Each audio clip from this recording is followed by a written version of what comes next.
everybody's favorite topic, dessert.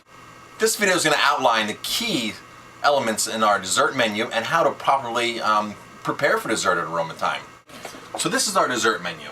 And before this ever makes it to the table, before our guests can ever see a dessert menu, you want to make sure the table is properly manicured. What I mean by that is that it's properly bussed. We have a great bussing video, and hopefully you have seen that. But the key points of that video are to make sure the salt and pepper are off, because people don't need salt and pepper for dessert. Make sure the bread basket is off, and also make sure the table is nice and cleaned up. So you want the table to be crumbed. If there's any empty wine glasses that they're not consuming wine anymore, remove all those. Remove everything off that's not necessary for dessert. So not everybody should be handing out a dessert menu right off the bat. You should have watched this video and taken the quiz on desserts and be very proficient on desserts. And the reason why that is because once a guest starts asking you questions, you really need to be able to answer them with accuracy and really be able to sell a dessert.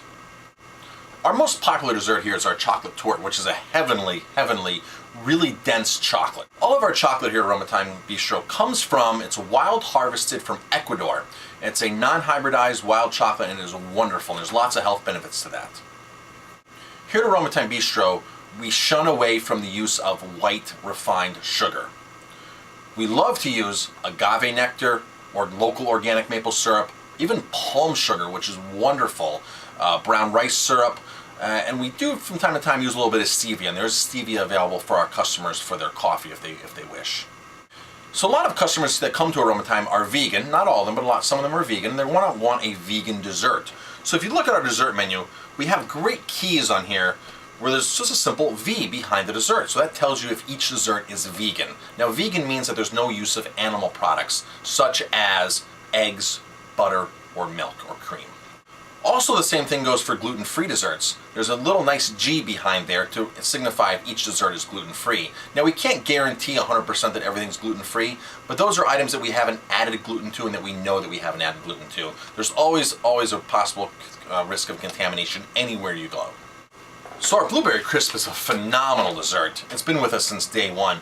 We take wild Maine blueberries and we put some maple syrup in there, and we take this beautiful crumb topping made of oats, freshly ground spelt flour, and it's a blueberry crisp, our wild Maine blueberry crisp. You've definitely got to try one of these. Our Saute bananas have a really great meaning for us here at Aroma Thyme. See, Jamie and I got engaged to Banana Foster, and our Saute bananas is a healthier version of Banana Foster. It's a mixture of brown rice syrup, maple syrup, bananas, and cinnamon, and it is to die for. Add a scoop of ice cream and oh boy, you're in for a treat. So most people love chocolate. I mean, just like absolutely love chocolate. We have two great chocolate desserts. Of course, I mentioned our chocolate torte, which is this thick, heavenly, dense, like fudge-type dessert. And the other one is our chocolate brownie. Both of these are gluten-free. The chocolate torte is on the raw side because we don't cook anything in it. It is vegan. And our gluten-free brownie is also vegan. There's no animal products in it, and that's gluten-free. And that's sort of like a baked brownie. Both are equally delicious.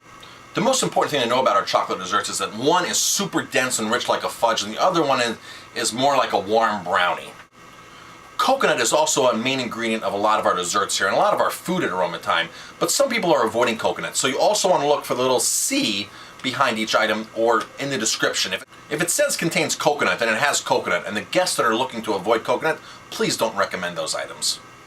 So we use French press for our coffee, which is a really awesome, neat system way to serve coffee. It's not a typically brewed coffee out of a coffee pot. We take a press, gets coffee ground in it, and the water and the hot water, and it goes to the table. The customer has to wait a few minutes and then press it down themselves and pour it themselves.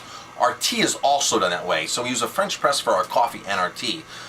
But the most important thing is whether they order coffee, tea, or an after dinner drink is that you time the drink service to match the dessert service. You never want to have somebody eat their dessert, finish their dessert, and then all of a sudden get coffee or their port or their sambuca much later. You want to make sure it's going all out at the same time. So we have a great source for local organic maple syrup. It comes right from up the road here in Grahamsville. A lot of times people are just looking for a basic dessert like ice cream. You know, that's like an all-time crowd pleaser. So we have a couple different options for these people. We have a regular, plain, vanilla Ben & Jerry's. We usually have a house ice cream of the day where we take brownies or peanut butter or something, raspberries or figs, and make our own ice cream. Both of those, however, have dairy in them. We also have a soy option that is vegan, of course, dairy-free. And then we also have gelato, which is my personal favorite. It's made from cashews. They take cashews and soak them and make a cream out of them. So it's made from a cashew cream. So please, when somebody does order gelato, please inform that it's not the typical traditional Italian gelato. It's a incredible, incredible raw, organic, vegan version of the classic gelato. Of course, you can add ice cream onto any dessert. That's very easy to do. The most important thing that a guest wants to hear from us as associates, as a staff, is your personal favorite. But of course, if you love chocolate and they don't try to sell them chocolate. Just be, again, like we said at the beginning, be genuine, be honest, and just tell them what's good, because there's a lot of stuff that's good here.